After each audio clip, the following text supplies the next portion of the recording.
A Long Walk to Water, Chapter 10, Southern Sudan, 2008. The men finished their meeting. They all stood and walked past Naya's house. Naya joined the crowd of children following them.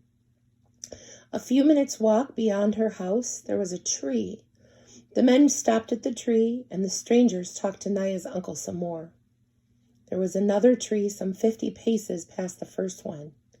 With Naya's uncle beside him, one of the men stopped at the halfway point. The other man walked the rest of the way and examined the second tree. The first man called out to his friend in a language Naya did not understand. The friend answered in the same language, but as he walked back toward the group, he translated for the chief, and Naya could hear him. "This is the spot, halfway between the two largest trees. We will find the water here."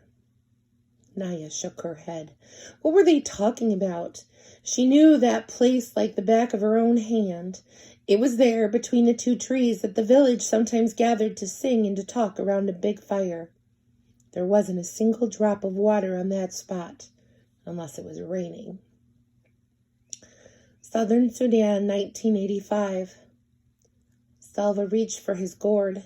He knew it to be half full, but suddenly it felt much lighter, as if there were hardly any water left in it.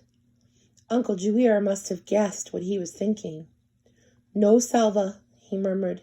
"You are too small and not strong enough yet. Without water, you will not survive the rest of the walk. Some of the others, they will be able to manage better than you." Sure enough, there were now 3 women giving water to the men on the ground. Like a miracle, the small amounts of water revived them. They were able to stagger to their feet and join the group as the walking continued. But their 5 dead companions were left behind. There were no tools with which to dig, and besides, burying the dead men would have taken too much time. Salva tried not to look as he walked past the bodies, but his eyes were drawn in their direction. He knew what would happen. Vultures would find the bodies and strip them of their rotting flesh until only the bones remained. He felt sick at the thought of those men, first dying in such a horrible way, and then having even their corpses ravaged.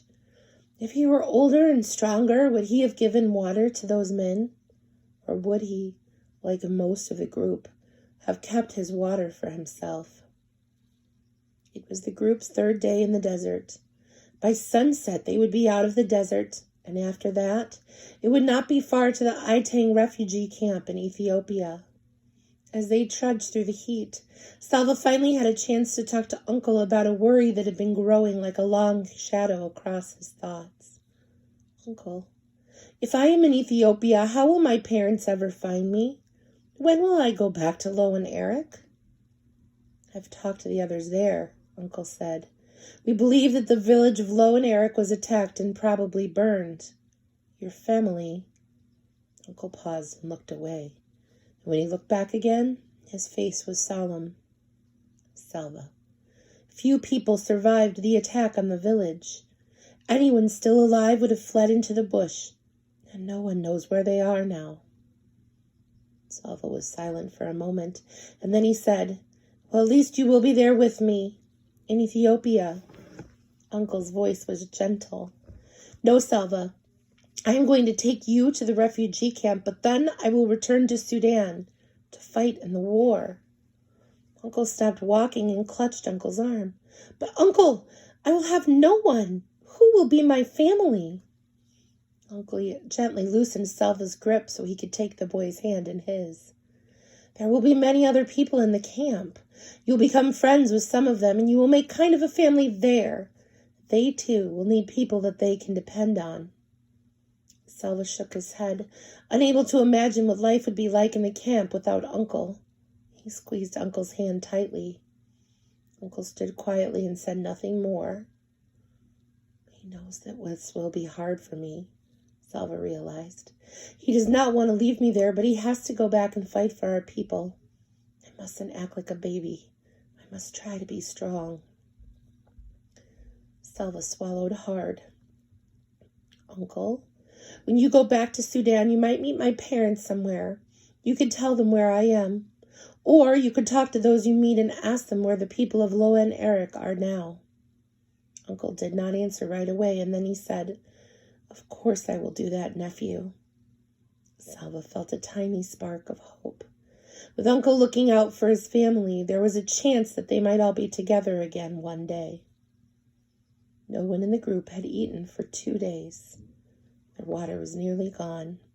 Only the vision of leaving the desert kept them moving through the heat and the dust. Early that afternoon, they came across the first evidence that the desert was receding. A few stunted trees near a shallow pool of muddy water. The water was unfit to drink, but a dead stork lay by the pond's edge. Immediately, the group began to make preparations to cook and eat the bird. Salva helped gather twigs for the fire. As the bird roasted, Salva could hardly keep his eyes off of it. There would only be enough for a bite or two for each person, but he could hardly wait. And then he heard loud voices. Along with the rest of the group, he turned and saw 6 men coming toward them. As the men approached, he could see that they were armed with guns and machetes. The men began shouting, "Sit down! Hands on your heads! All of you, now!" Everyone in the group sat down at once. Salva was afraid of the weapons, and he could see that the others were too. One of the men walking among the group stopped in front of Uncle. Salva could tell by the ritual scarring on the man's face that he was from the Nuer tribe. "Are you with the rebels?"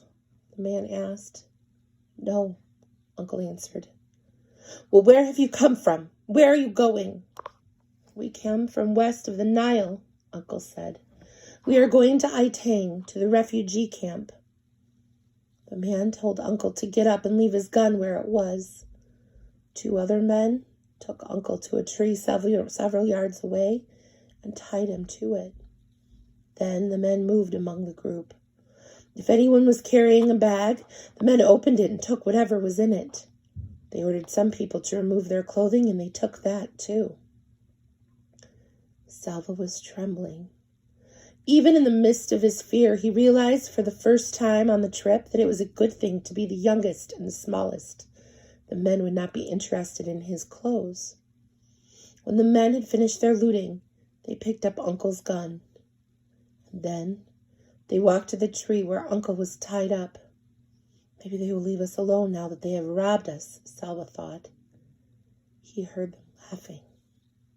As Salva watched, one of the men aimed his gun at Uncle. 3 shots rang out, and then the men ran away.